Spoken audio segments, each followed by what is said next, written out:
안녕하세요. 안녕하세요. 네, 애니어그램으로 다시 돌아왔습니다. 네. 네, 오늘 시간에는 여태까지 의식 성장에 대한 이야기를 계속 나누었잖아요. 어휴. 네, 그래서 항상 우리 마음속을 들여다봐, 내 머릿속에 뭘 생각하는지 한번 들여다봐 이 얘기만 했는데 오늘은 몸으로 돌아오겠습니다. 오? 네, 의식 성장을 위해서 사실 몸이 굉장히 중요해요. 왜일까요? 춤을 잘 춰야 되는 것도 아니고, 네. 우리는 몸이란 껍데기를 입고 살아요.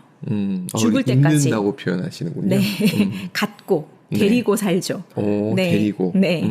그래서 몸의 제한을 우리는 충분히 느끼면서 그걸 가지고 세상을 살아가야 되잖아요. 그런데 그 몸이 마치 없는 듯이 의식의 성장만 하면 되는 듯이 생각하면은 의식 성장을 하는데 제한이 됩니다. 왜냐하면 몸이 우리 의식의 수준을 말해주고 있거든요. 그러니까 몸에서 이야기하는 어떤 시그널들이 있어요. 네. 그거를 느끼면 우리는 내 마음 상태가 어떤지를 알 수 있거든요. 굉장히 궁금합니다. 네, 그거에 대해서 오늘 이야기해 네. 보겠습니다. 자, 그러면 일단 내가 마음을 조급하게 여기거나 아니면 무언가에 쫓기고 있는 듯한 생각이 들 때 우리의 호흡이 가빠지거나 숨을 멈춘다는 걸 알고 계십니까? 그러죠. 네. 숨을 이렇게 꾹 참으면서 막 이렇게 뭐 집중하는 아이들처럼 막 그렇게 숨을 참고 긴장을 하거나 아니면 어쩔 줄 모르게 숨을 헉헉 들이쉬거나 나도 모르게 내 몸에서 일어난 어떤 반응들이에요. 스트레스 반응이네, 일종의. 맞아요. 근데 그것이 내 마음속의 생각, 내 마음의 감정과 연결돼 있어요. 그 직접적으로 연결돼 있다는 걸 내 몸을 그대로 바라보는 시간을 가지면 바로 느낄 수 있는데 그것조차 내 몸을 볼 수조차 없이 우리는 너무나 부지런히 살고 있기 때문에 그렇죠. 내 몸을 잘 모르거든요. 근데 내 몸을 보면 내 의식도 알 수 있다는 거죠. 아, 그래서 비어도 잘 모르시는. 네, 맞아요. 아. 그러니까 내 몸이 무언가 집중하고 있으면 배가 고픈지 머리가 띵한지 이런 거 모르고 막 집중하다가 그것이 딱 풀렸을 때 아, 내가 지금 여기가 아프네? 이런 걸 알거든요, 저는. 너무 많이 알아도 문제 아닌가요? 너무 예민해서. 그런데 딸내미도 열심히 일할 때 몸이 근육이 긴장됐다는 걸 모르다가 잠깐 휴식을 하는 동안 갑자기 온몸이 아프기 시작했잖아요. 그게 긴장을 놓으면서 내 몸에 있는 것들이 모두 느껴지기 시작하는 거죠. 그럼 긴장을 유지해야 되나요? 그건 아닙니다. 이게 양날의 검 같죠? 근데 사실은 아니에요. 알고 있어야 되는 거죠. 자, 그러면 먼저 첫 번째로는 우리 몸을 다루는 데 있어서 중요한 게 내가 현재에 있는가, 내 몸 자체에 내가 집중해 보는 거를 한 번씩 해야 돼요. 그러니까 내 몸의 지금 현재 상태, 지금 내가 앉아 있고 허리를 구부리고 있는지 허리를 펴고 있는지. 피세요. 네, 네. 그런 것들 내 몸에 집중해 보는 현재에 지금 내가 어떤지 집중해 보는 게 중요하고요. 그 첫 번째로는 일단은 내 몸에 들어가는 먹는 거부터 집중해 보시면 좋아요. 예, 일단 우리 몸은 살아있는 유기체이기 때문에 이 계속 변화 발전하는데 무엇으로 변화 발전 혹은 후퇴하냐 하면 내 먹는 거로 해요. 먹는 걸 이상한 걸 먹으면 내 몸의 이 재료 자체가 흐트러지거든요. 그래서 이 책에 나오는데 의식적으로 먹기라는 부분이 써 있어요. 현대인들이 이게 참 안 되죠. 허겁지겁 편의점에서 먹고 5분 만에 뚝딱 먹고 일하고. 맛있어서 편의점에서 드시는 분들도 종종 있어서. 맞아요. 그 맛있다고 생각하는 게 사실은 내 몸을 의식해서 보지 않기 때문에 그걸 맛있다고 느끼는 것 같아요. 그럴 수도 있네요. 네, 자극적이고 달고 짠 거를 맛있다고 느끼는 이유는 내 몸이 어디가 마비돼 있는 거예요. 내 생각이. 감각이 예민하지 않기 때문에 더 강력한 거를 원한다? 맞아요. 그래서 우리 몸에 필요한 것들이 무엇인지를 모른 채 일단 허겁지겁 채우거나 자극적인 걸 먹게 되거든요. 근데 정말 신기한 경험을 저도 해요. 저도 좀 식생활이 너무 안 좋았던 사람이잖아요. 20대 에이스 크래커와 단 커피를 마시고 네, 식사를 다 했다라고 생각하던 제가 구원을 했죠. 그런 사람이었는데 그 식생활이 중요하다는 걸 알면서 무언가 바꾸려고 했지만 참 신기하게 단순간에 안 돼요. 뭐든지. 내 머릿속에는 알 것 같지만 몸은 그걸 원하지 않아. 그러시더라고요. 네, 익숙한 걸 원해. 그러니까 그러니까 기피디님은 머리가 원하면 몸이 바로 따르는데 그렇죠. 저는 머리가 따라야지. 알아도 네, 내가 원하지 않아. 자꾸 몸이 거부하는 거예요. 내 마음속에 공허한 게 더 많기 때문이었던 것 같아요. 그걸 채우려는 걸 먹는 걸로 허겁지겁 먹는데 자극적인 걸로 먹는 거죠. 네, 그렇게 우리 몸에 충분히 좋은 걸 넣지 않는 그런 습관들이 계속되다 보면 내 몸의 감각도 모릅니다. 그러니까 첫 번째 해야 될 거는 내가 먹는 행위 자체에서 내 입속에 들어가는 음식을 그대로 느껴보는 거. 아, 음미하라. 네, 그 자체를 씹으면서 지금 씹는다는 걸 그 현재에 있는 사람이 얼마 될까요? 씹으면서 미래로 가거나 씹으면서 과거로 가거나 내일 거 생각하거나 어제 있었던 일을 생각하거나 대부분 그럴 거예요. 씹을 때 씹는 거에 집중할 수 있는 환경이 있죠. 무슨 구내염이 환경? 생기면 집중이 됩니다. 하지 말라 그래도. 맞아요. 사람이 어디가 아프면 그곳의 감각을 어쩔 수 없이 깨워주죠. 맞아요. 아, 가끔은 필요하구나. 구내염 있을 때만 집중하면 안 되죠. 그쵸? 평소에 맞아요. 한번 집중해 봐야 되는데 그래서 입에 들어간 것들을 음미해 보기를 하면서 식사를 해보면 천천히 먹기. 맞아요. 그러면 그 음식의 재료들이 다 느껴져요. 그러니까 한국 사람들이 먹는데 보면 속도가 너무 빨라. 맞아요.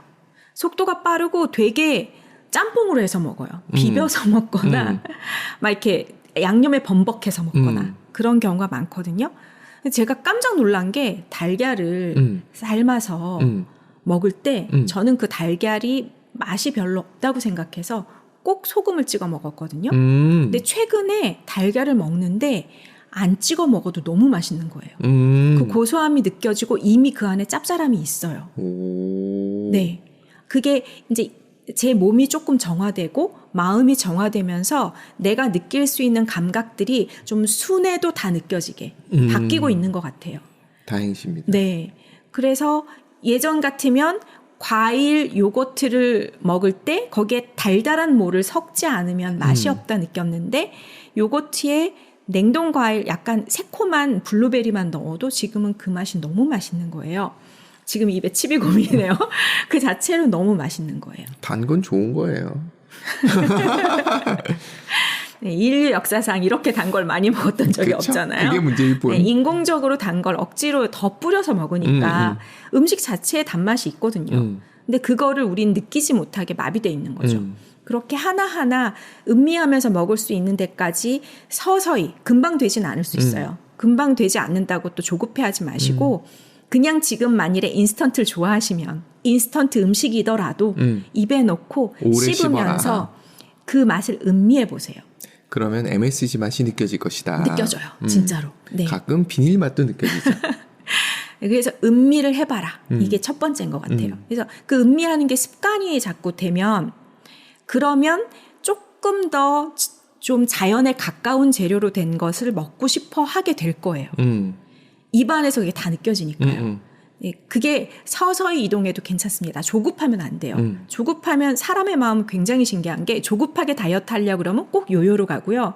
조급하게 뭘 이루려고 하면은 꼭 엎어져요. 그래서 조급해하지 마시고 천천히 그냥 음미해 보셔라. 그리고 그것이 좀 습관화돼서 우리 몸에 들어가는 것들의 천연 재료 그대로도 충분히 감각을 깨울 수 있고 즐겁다면 그 즐거운 시간을 음미하는 거를 매 끼니마다 한번 해보시라. 생로병사 비밀입니까? 이게 의식 성장에 너무 중요해요. 네. 그래서 그걸 해보시라라는 얘기를 하고 싶습니다. 그래서 건강이 좋아지고 내 몸의 감각이 다 살아나는 건 먹는 것서부터 시작인 것 같아요. 그래서 그렇게 해보시면 좋을 것 같고요. 그 다음에는 이완하기라는 게 있는데요. 릴렉스. 네, 맞아요. 우리도 모르게 우리는 몸을 학대하면서 쓰고 있다는 거 아세요? 기피디님 주로 어디가 학대를 당하고 있나요? 허리. 아, 허리. 손. 요즘 편집하느라고 손이. 맞아요. 불쌍하죠. 그러니까 어쩔 수 없이 네. 마우스를 쥐고 계속 하셔야 그쵸. 되니까. 불쌍하냐고요. 네. 불쌍하네요. 네. 네. 그 쥐고 있는 똑같은 행동.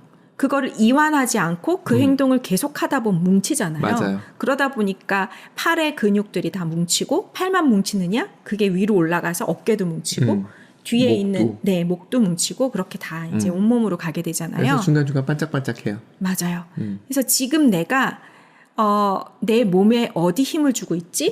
그걸 느껴보면 좋은데 많은 사람들이 요즘 거북목, 라운드 숄더, 네 이렇게 뭉쳐 있거든요. 앞쪽으로. 다 있네. 네, 그게 뭔가 집중하면서 계속 뭔가 생활하는 패턴이 앞으로 숙이면서 생활하는 패턴이다 보니까 그게 우리 몸에 그냥 기본으로 장착돼 있는 거예요. 그래서 그거를 느껴보면 이렇게 내 몸이 긴장하고 있네? 뭔가 딱 힘을 주고 있네? 이 생각이 드는 거죠. 그러다 보면은 그거를 이렇게 펼쳐봐야지. 숨도 깊게 내쉬면서 펼쳐봐야지. 이렇게 하면 알아요. 내가 얼마나 웅크리고 있었지? 세상에. 이런 생각 들고요.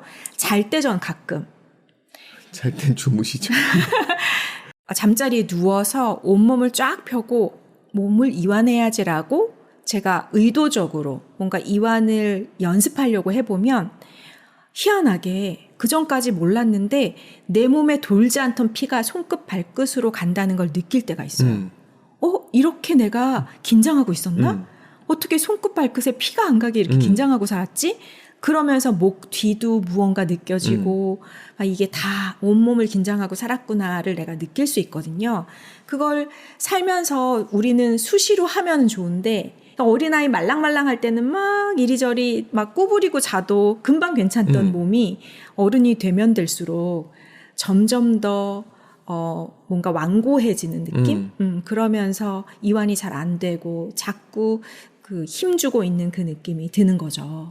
이게 생각이 굳고 생각을 경직시키는 것과 몸이 굳고 하는 게 일맥상통하는 것 같아요. 맞아요. 네. 그래서 수시로 내 몸을 이완하는 걸 해보셔야 돼요. 그래서 이 책에서도 이 얘기가 있어요. 많은 사람들이 무감각한 채 살아간다는 거죠. 내가 지금 어떻게 힘을 주고 살지? 어떻게 긴장하고 있지도 모르고 살다가 견디다가 견디지 못할 때야 비로소 아파요. 50견이 온다던가 갑자기. 그러면서 알게 되는 거죠. 내 몸이 고장나 있었네? 근데 이게 그러면 어떻게 해야 돼? 이완을 해봐. 그러면 그때부터 어떠냐면 온몸이 아픈 게 느껴지기 시작해요. 그러니까 이완하면 안 된다니까. 이 책에서도 그 얘기를 해요. 그래서 그러면 하면 안 되는 거냐? 그게 아닌 거죠. 네, 수시로 해서 그 몸이 아프다는 걸 느끼는 것 자체가 감사한 거고 아프다는 걸 느껴야 그런 어떤 자세나 그런 긴장을 조금 이완할 수 있는 거죠. 그래서 처음에는 오히려 몸이 아프다, 불편하다를 느낄 수도 있다. 근데 그거는 점이 상태인 거죠. 점진적으로 나아가기 위한 거라서 그렇게 느껴질 정도면 당신은 그래도 괜찮다. 네, 그때부터 무언가 자세를 바꾸고 이완하려고 노력하면 된다. 그래서 결국 그렇게 가야 우리 몸의 이완과 생각의 그 이완이 같이 가거든요. 그래서 현재성이 드러나는 거죠. 내 몸이 아프구나를 현재 느낄 수 있는 그런 상태, 그런 좀 여유 있는 삶의 상태, 그 상태가 될 수 있도록 우리 몸을 돌봐야 된다. 참 근데 여유 가지기가 쉽지 않은 환경도 존재해서 네. 참 쉽지는 않네요. 맞아요.